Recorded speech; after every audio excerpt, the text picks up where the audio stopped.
राम जी मालियों के पास पहुंचे। माली तो पहले बहुत देर तक राम जी को रोक के रखे, हम आपको जाने नहीं देंगे भीतर, बहुत खतरा है। राम जी बोले कैसा खतरा है? माली बोले हमने सुना है आप किसी पत्थर पे पांव रखे थे, वो पत्थर स्त्री बन के उड़ गया। यदि वही पांव वाला जादू आपके हाथ में हो गया तो आप यहाँ पेड़ पौधों को छूते जाएंगे, हमारे सारे बाग के पेड़ पौधे स्त्री बन के उड़ते जाएंगे। हम इतना बड़ा रिस्क लेने वाले नहीं हैं। लक्ष्मण जी बोले अरे ऐसा कोई जादू वदू नहीं है इनके हाथ में, सब जादू पांव में है, आप टेंशन फ्री रहिए। माली बोले लेकिन एक और खतरा है। लक्ष्मण जी बोले क्या खतरा है? माली बोले बुरा मत मानिएगा, आप भले गोरे हैं लेकिन सांवले होकर भी जितने सुंदर आपके भैया हैं उतने सुंदर आप नहीं हैं। यदि आपके भैया भीतर चले गए तो इनका मुख फूल जैसा है। बाग में जितने भौरे हैं सारे भौरे कंफ्यूज हो जाएंगे कि असली फूल कौन है। अब मुझे डर है कि सारे भौरे पुष्पों को छोड़कर आपके भैया के चेहरे पर ही मंडराने लगेंगे, इतना बड़ा खतरा है। लक्ष्मण जी बोले हम लोग हीट स्प्रे लेके आए हैं, मार देंगे, टेंशन फ्री रहिए।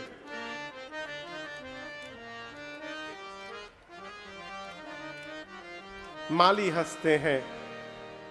मालियों ने कहा प्रभु आपको कौन रोक सकता है, हम तो जानबूझकर आए सन्मुख आपके, इसी बहाने आपको देखने का थोड़ा अवसर मिल जाएगा और आपसे दो शब्द बात करने का सौभाग्य मिल जाएगा, इसलिए आके खड़े हो गए। जाइए जाइए राम जी जाइए, जाइए जाकर जो जो पुष्प लेना है ले लीजिए। राम लक्ष्मण जी जाकर लगे लगे लेन दल फूल मुदित मन, पुष्प दल प्रभु लेने लगे। ठीक उसी समय जिस समय राम जी पुष्प ले रहे थे, सीता मैया अपनी कितनी सखियों के साथ, 8 सखियों के साथ पार्वती जी की सवेरे सवेरे पूजा करने आ गई।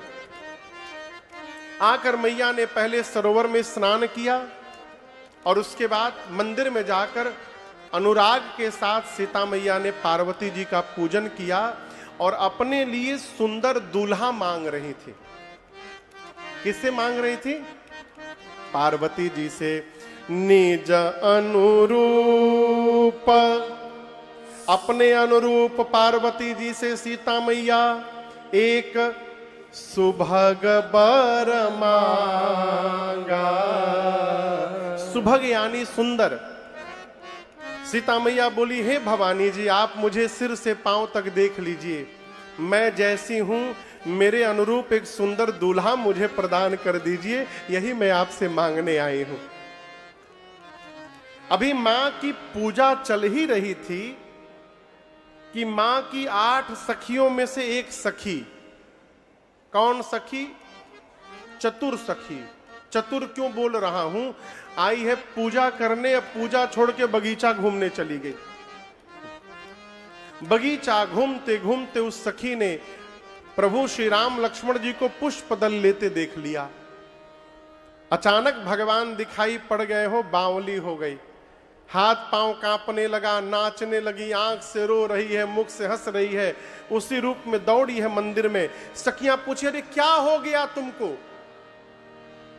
कहती है वही दोनों बाग में आ गए हैं।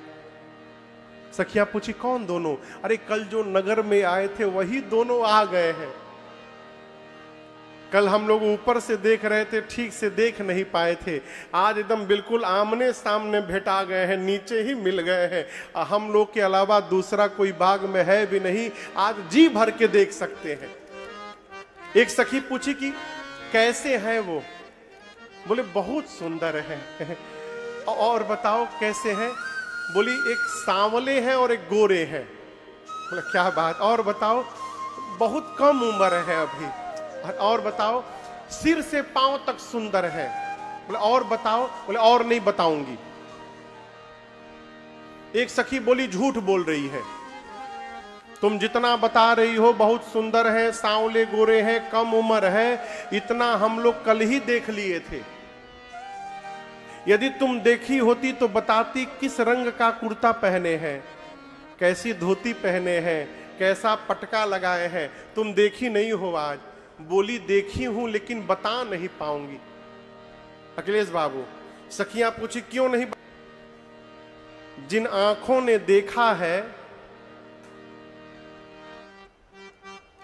उन आंखों के पास जिह्वा नहीं है कि वो बोल सके, और जो जिह्वा बोलती है उसके पास आंख नहीं है कि उसने देखा हो। देखा किसने है? बोलिए, आंख ने। अब बताना किसको है? जिह्वा को। देखे कोई और और बतावे कोई और। मैं तो एक बात कहूंगी, जिनकी चर्चा है कल से नगरिया में, जिनकी चर्चा है कल से नगरिया में, वही आए सखी फुलवरिया में, वही आए सखी फुलवरिया में। जिनकी चर्चा अरे हा, जिनकी चर्चा अरे हा, जिनकी चर्चा है कल से नगरिया में, वही आए सखी फुलवरिया में, वही आए सखी फुलवरिया में।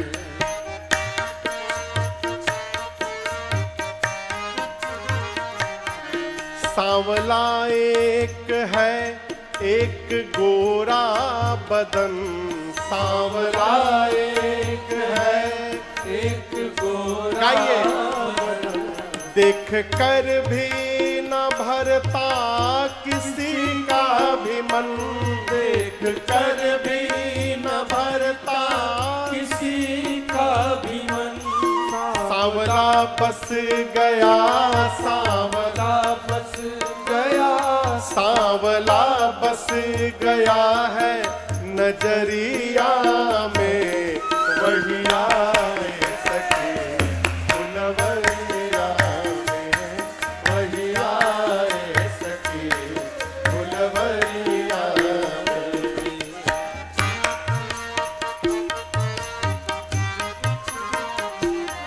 कोई कहता है दशरथ दुलारे है वो, कोई कहता है दशरथ दुलारे है वो, यज्ञ रक्षा में असुरों को मारे है वो, यज्ञ रक्षा में असुरों को मारे है वो।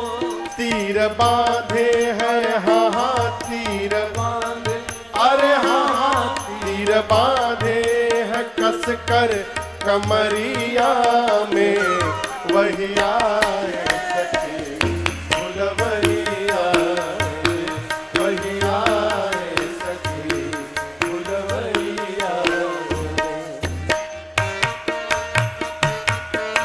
एक सखी बोली, शादी इनसे ही होती जो हर हाल में, शादी इनसे, अरे हाँ हाँ शादी इनसे, अरे हाँ हाँ शादी इनसे ही होती जो हर हाल में। आया करते हमेशा ये ससुराल में, आया करते हमेशा ये ससुराल में। नैना डूबे रहते हाँ नैना डूबे रहते, अरे हाँ नैना डूबे रहते रूप की लहरिया में, वही आए सखी फुलवरिया में, वही आए सखी फुलवरिया में। जिनकी चर्चा अरे हाँ जिनकी चर्चा, अरे हाँ जिनकी चर्चा है कल से नगरिया में, वही आए सखी फुलवरिया में, वही आए सखी फुलवरिया में, वही आए सखी फुलवरिया।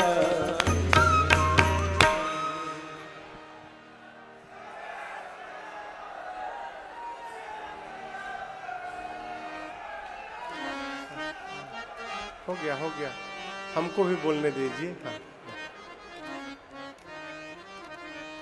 वही आए सखी फुलवरिया में।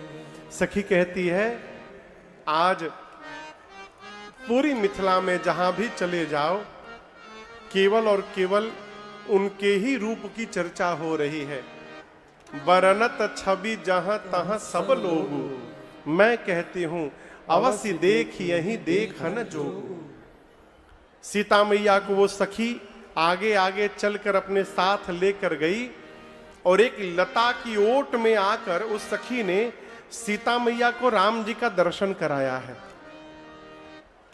और आपको बताऊं, जैसे मां ने भगवान को पहली बार देखा, गोस्वामी जी लिखते हैं, देखी रूप लोचन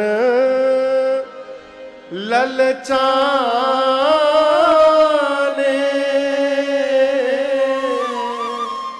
हर से जनु निज निधि पहचाने।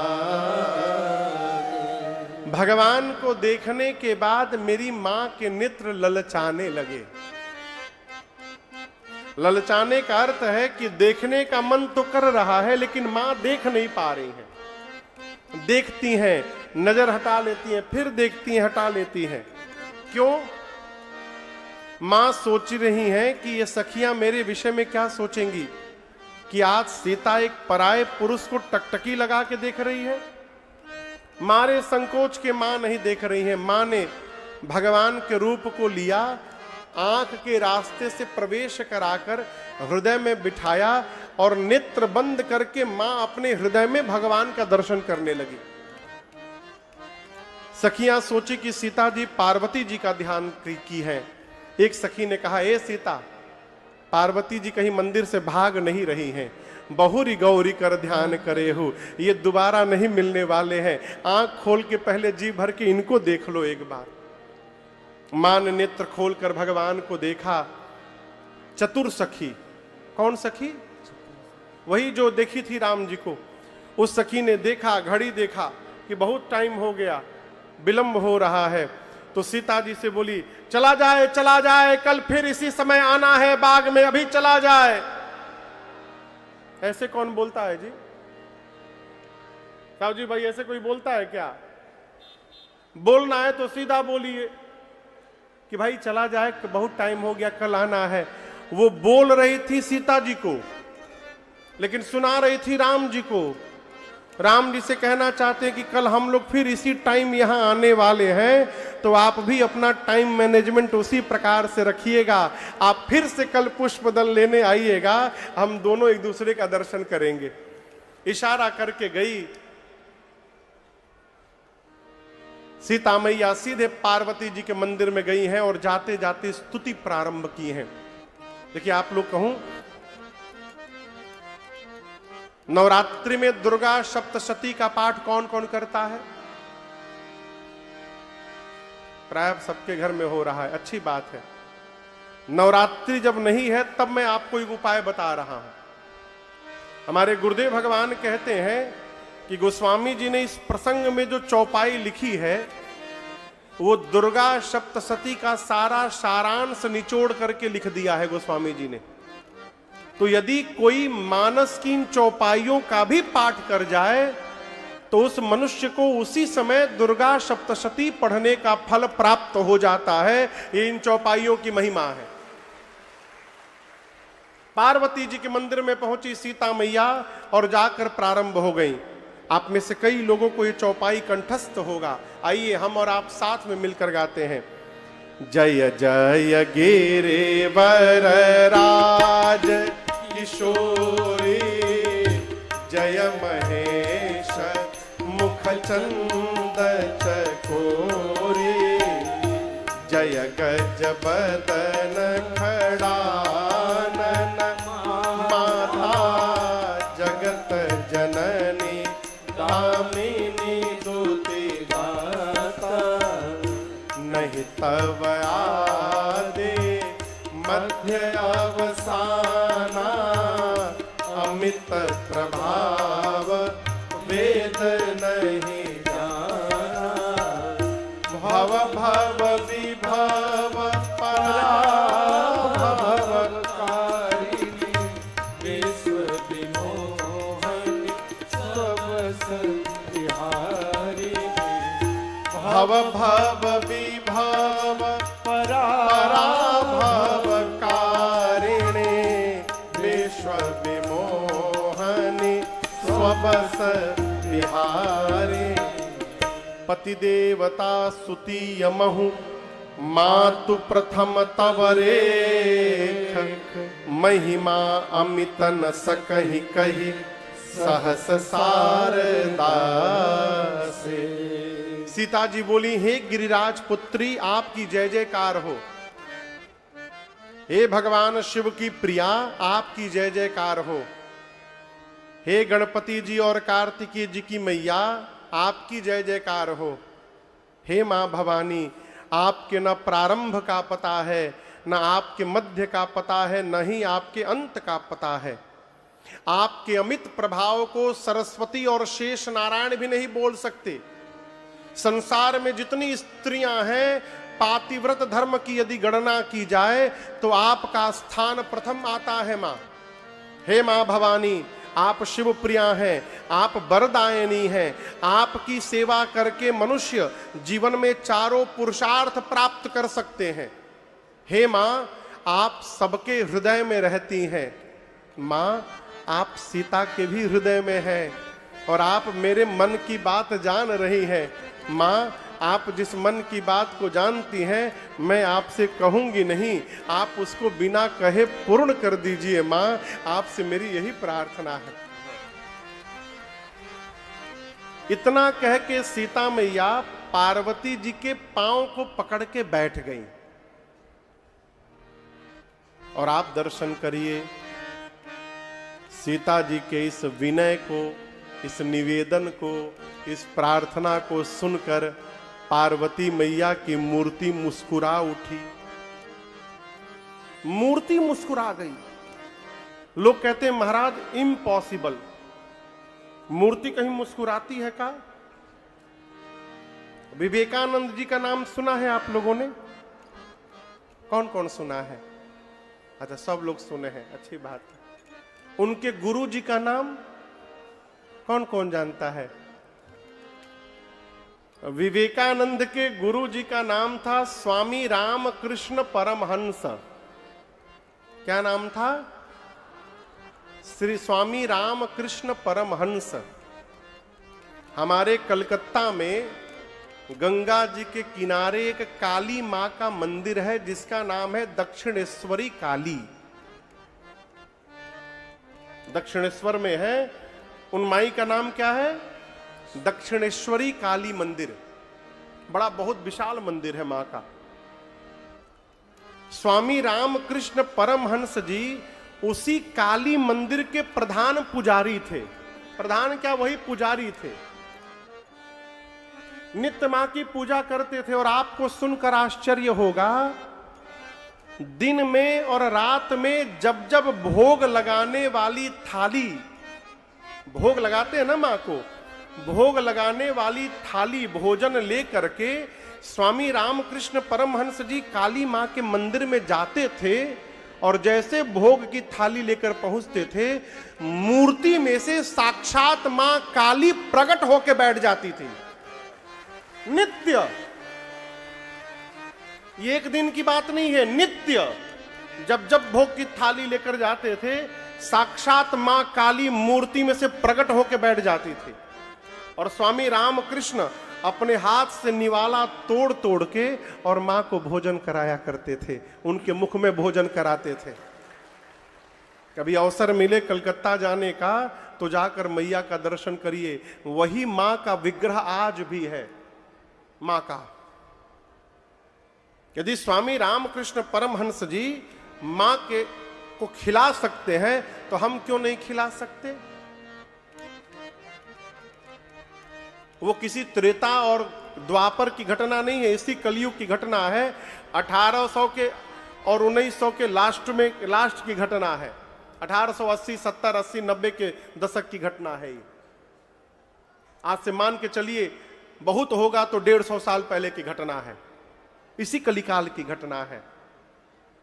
भगवान आज भी मुस्कुराते हैं। भगवान मुस्कुराते हैं कि नहीं है, ये प्रश्न नहीं होना चाहिए। प्रश्न ये होना चाहिए कि भगवान को मुस्कुराता हुआ देखना कौन चाहता है, कौन देखना चाहता है।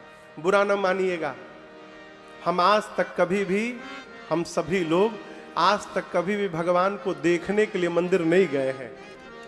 हम जब भी मंदिर गए हैं तो भगवान से मांगने के लिए गए हैं। आज भी जो भगवान को देखना चाहता है, भगवान उसको दिखाई देते हैं, आज भी दिखते हैं।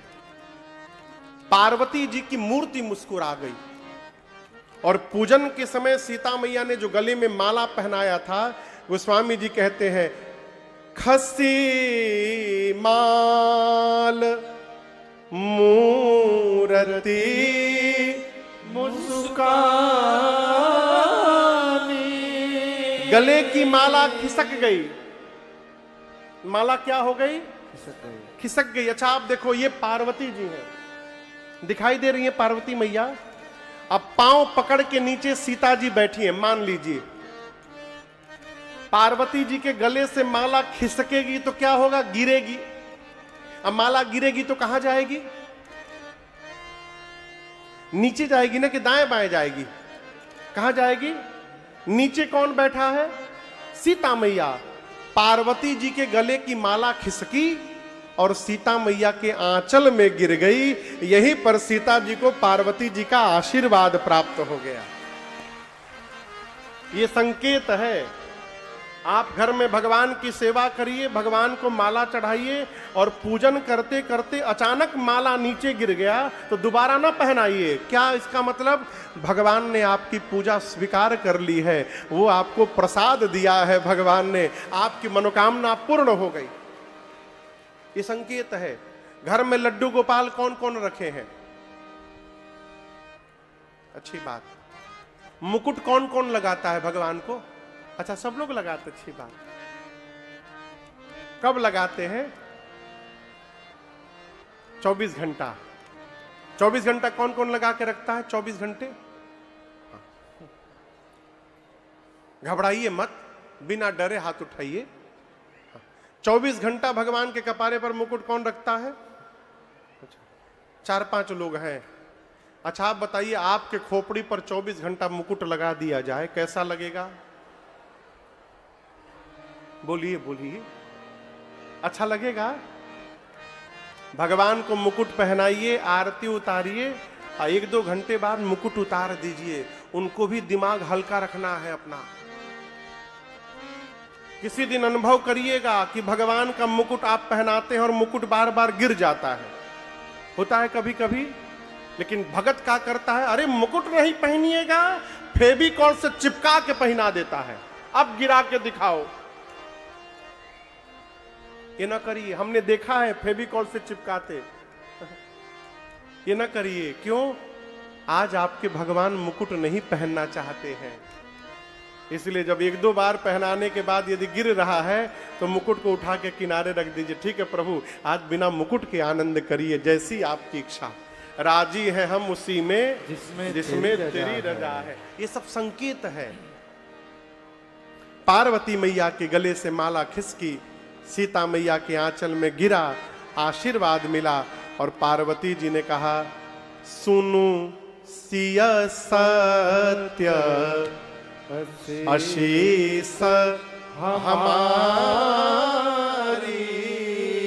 हे सीता जी, मेरे आशीर्वाद को सत्य समझिएगा। पूजी ही मन कामना तुम्हारी। आपकी मनोकामना पूरी हो गई सीता जी। सीता मैया ने कहा और स्पष्ट बता दीजिए।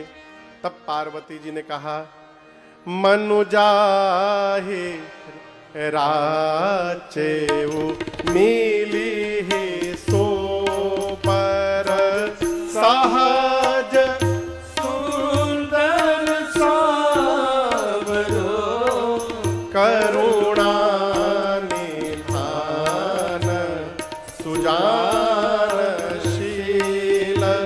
स्नेह जानत राम रो एहि भांति गौरी असीस सुनी सिय सहित हिया हरसी अली तुलसी भवानी पूजे पुनि पुनि मोदित मन मंदिर चली तुलसी भवानी पूजे पुनि तुलसी भवानी पूजे पुनि तुलसी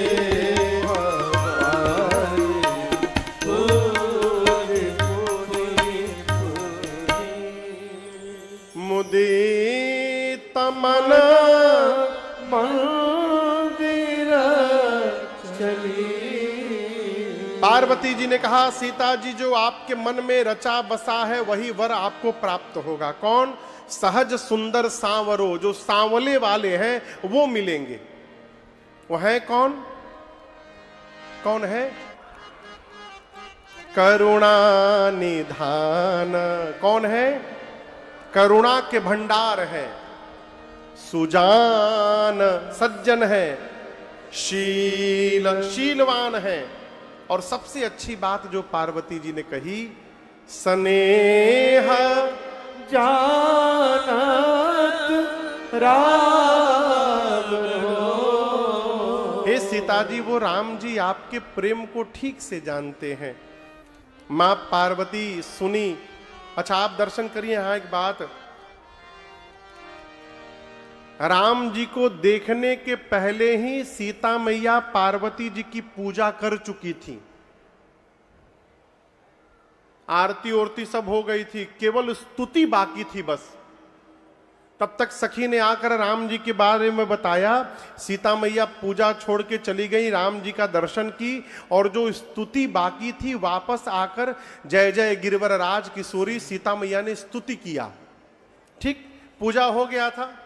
लेकिन यहां गोस्वामी जी कहते हैं, जैसे मन चाहा वरदान प्राप्त हुआ, तुलसी भवानी पूजी पुनि पुनि पुनि पुनि। यानी उसी समय मां जानकी ने कई बार सीता जी ने पार्वती जी का पूजन फिर से किया।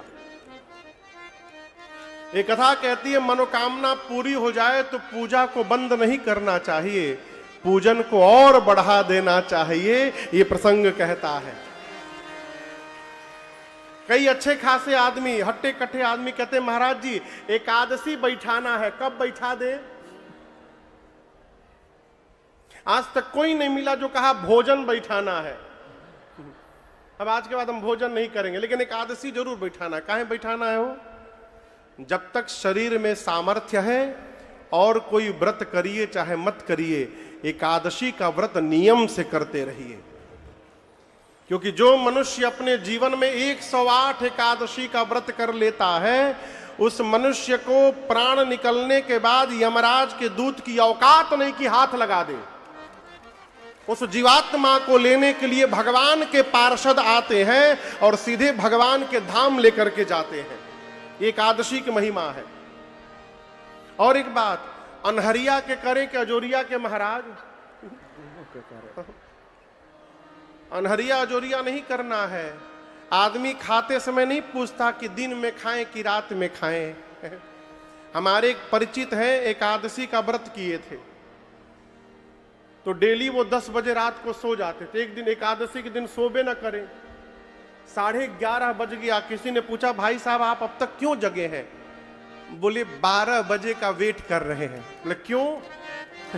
समोसा आया है, सोच रहे समोसा खा के सोएंगे। बोले काहे? एकादशी व्रत की है ना, तो 12 बजे एकादशी पूरा। रेलवे का टाइम टेबल है कि 12 बजते डेट बदल जाएगा हो। भारत में सनातन संस्कृति में सूर्योदय से तिथि बदलती है, सूर्योदय से।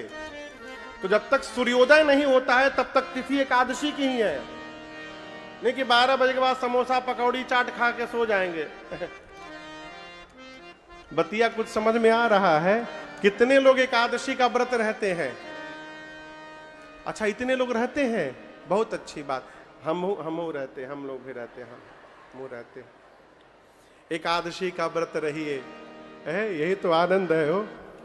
आपको एक सिद्धांत बताऊं, अभी एक वैज्ञानिक को इसी पर नोबेल पुरस्कार मिला है, इसी शोध पर। दीक्षित जी शोध किया है उसने कि जो मनुष्य अपने साल भर में 24 दिन व्रत करता है, उस मनुष्य के शरीर में कैंसर होने की संभावना 95% घट जाती है। ये रिसर्च है, मैं अपने मन से कुछ नहीं बोल रहा हूं। एक निश्चित अंतराल पर यदि वो व्रत करता है तो उसके शरीर में कैंसर होने की संभावना 95% घट जाती है। एकादशी का सिद्धांत उसी पर है। हर 15 दिन बाद ये व्रत आता है, व्रत करिए। एकादशी के दिन थोड़ा कम खाइए, कम खाइए। आदमी और दिन भले कम खाए, लेकिन एकादशी के दिन आज व्रत है मेरा, का बनाए? आलू भून दो, साबूदाने की पकौड़ी बना दो, थोड़ा साबूदाने की खिचड़ी भी बना देना, लौकी की खीर हो जाए तो अच्छा है, कुट्टू का पूड़ी बन जाए थोड़ा, और पनीर की पकौड़ी भी कुट्टू में लपेट के थोड़ा बन जाए। अरे आप कह रहे थे व्रत किए हैं। व्रत में थोड़ा कम खाइए, ठीक ना, लेकिन व्रत करिए, व्रत करिए। और यदि खाने के लिए ही व्रत करना है तब वो व्रत करिए। यदि आप भोजना अवतार हैं तो कोई बात नहीं, भोजन कर बढ़िया से खाइए, लेकिन व्रत करिए। मां जानकी ने दोबारा पूजन किया कई बार। तुलसी भवानी पूजी पूनी पूनी मुदित मन मंदिर चली। अपने घर गई। इधर राम लक्ष्मण जी पुष्पदल लेकर गुरु जी के पास आए, पुष्पदल दिया भगवान ने और गुरु जी से सब बता दिया। गुरुदेव, बाग में सीता जी आई थी, हमको देख रही थी। विश्वामित्र जी ने नेत्र बंद करके देखा कि सीता जी को पार्वती जी ने आशीर्वाद दे दिया। बोले नेत्र खोल के गुरु जी, राम, वहां पार्वती जी ने आशीर्वाद दिया है, यहां मैं आपको आशीर्वाद देता हूं। सुफला मनोरथ हो तुम्हारे, सुफल मनोरथ हो तुम्हारे। राम लखन सुनी भय सुखारे। राम लखन सुनी भय सुखारे। राम लखन सुनी भय सुखारे। आशीर्वाद मिला।